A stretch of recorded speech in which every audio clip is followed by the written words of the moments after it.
Even صحیح بخاری میں آتا ہے جب قرآن جمع کرنے کی باری آئی تو کس نے مخالفت کی؟ حضرت ابوبکر نے۔ میں وہ کام کیوں کروں جو رسول اللہ نے نہیں کیا؟ پھر صحابہ سے ڈیبیٹ ہوئی، الٹیمیٹلی حضرت ابوبکر صدیق قائل ہوئے۔ ان کا پہلا جواب ہمیشہ ہوتا تھا نا، نبی نے نہیں کیا، نہیں کرنا۔ اب میرے ساتھ بحث کرو، قائل ہوں گا اور دیکھوں گا کیا رسول اللہ کی منشا اس میں شامل تھی تو میں ایگری کروں گا، ادروائز نہیں۔ اسی وجہ سے حج تمتع پہ بھی پابندی نہیں لگائی، حضرت عمر نے لگائی، بعد میں ریورس کرنی پڑی، حضرت عثمان نے بھی لگائی، پھر ریورس کرنی پڑی، صحیح بخاری میں آتا ہے حضرت علی نے مخالفت کی۔ لیکن حضرت بکر کی زندگی میں آپ کو سنت کے ساتھ کمٹمنٹ کا یہ لیول ملے گا، کبھی ان کو کوئی ڈیسیژن ریورس نہیں کرنا پڑا۔ بخاری میں ہی آتا ہے ایک عورت حضور کے پاس آئی اور کہا یا رسول اللہ آپ فوت ہو جائیں اور میں اس کے بعد آؤں اور آپ کو نہ پاؤں، تو فرمایا ابو بکر سے مل لینا میرے بعد۔ اشارے تو کافی آپ نے چھوڑے ہوئے تھے اس حوالے سے۔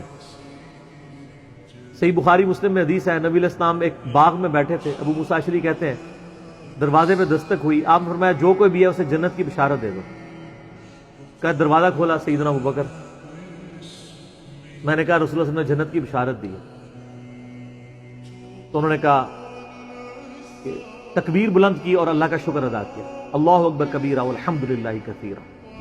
اور جامع ترمذی میں حدیث ہے، نبی علیہ السلام نے فرمایا اے ابو بکر تم میرے یار غار بھی ہو اور حوض کوثر پہ بھی میرے یار ہو، صحیح سند کے ساتھ۔ یار غار کا ذکر تو سورہ توبہ میں موجود ہے، ثانی اثنین، جب وہ دونوں غار میں تھے، اور جب نبی علیہ السلام قرآن کے الفاظ ابو بکر کو کہتے تھے کہ مت خوف کھاؤ، ہمارا رب ہمارے ساتھ۔ صحیح بخاری میں آتا ہے کہ حضرت بکر نے کہا یا رسول اللہ اگر کفار نے اپنے پاؤں کی جانب سے یوں دیکھ لیا تو ہم دونوں نظر آ جائیں گے۔ تو ان کا ابو بکر تمہیں غم کھانے کی ضرورت نہیں، تمہارا ان کے بارے میں کیا خیال ہے، ان دونوں کے بارے میں جن کے ساتھ تیسرا اللہ ہو؟ تو وہیں سے آپ دیکھ لیں۔ صحیح مسلم میں ایک حدیث ہے کہ نبی صلی اللہ علیہ وآلہ وسلم ایک دفعہ ہیرا پہاڑ کے اوپر چڑھے، آپ کے ساتھ سیدنا ابو بکر، عمر، عثمان اور علی اور طلحہ اور زبیر تھے۔ آپ نے فرمایا وہ جو پہاڑ تھا ہیرا پہاڑ وہ بھی وجد میں آ گیا ہوگا، ہلنا شروع کر دیا۔ آپ نے فرمایا تھم جا، تجھ پہ اس وقت نبی، صدیق اور شہداء کے سوا کوئی نہیں ہے۔ یعنی نبی کون؟ خود نبی صلی اللہ علیہ وآلہ وسلم، صدیق کون؟ سیدنا ابو بکر صدیق، اور باقی سارے شہداء، حضرت عثمان، حضرت علی، طلحہ اور زبیر، سارے شہید ہوئے۔ اچھا یہ صدیق کا لقب بھی ثابت ہے، بخاری مسلم میں آپ کو ویسے تو سیدنا ابو بکر کے نام کے ساتھ صدیق ملے گا، یہ لقب پڑا کہاں سے تھا؟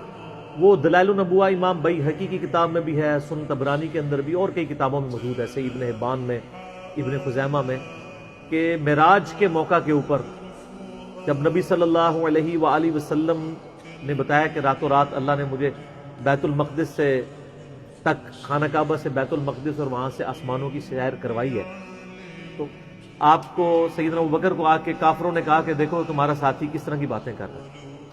تو انہوں نے کہا کہ ہم نے نبی صلی اللہ علیہ وسلم کے کہنے پہ اتنی بڑی بڑی چیزیں مان لی ہیں، تو یہ کہہ رہے ہیں تو یہ بھی ٹھیک بات ہے۔ تو یعنی وہ تصدیق کرنے والے بنے، اس وجہ سے ان کو صدیق کہا جاتا ہے۔ ویسے تو قرآن حکیم میں انبیاء کے بعد جو درجہ آیا ہے من النبیین والصدیقین والشہداء والصالحین، وہ بھی الگ سے اس حوالے سے۔ ابو بکر کا مطلب یہ ارکام میں پہل کرنے والا۔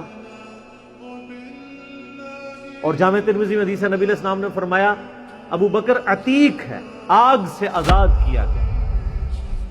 پھر جو اشرف مبشرہ والی 10 صحابہ کو ایک مجلس میں جنت کی بشارت ہے، اس میں پہلے نمبر پہ ابو بکر فی الجنہ، عمر فی الجنہ، عثمان فی الجنہ، علی فی الجنہ، طلحہ فی الجنہ، زبیر فی الجنہ، عبد الرحمن بن عوف فی الجنہ، ابو عبیدہ ابن جرح فی الجنہ، سعید ابن زید فی الجنہ، سعد ابن ابی وقاص فی الجنہ۔ یہ 10 کے 10 صحابہ کو ایک مجلس میں جنت کی بشارت ملی۔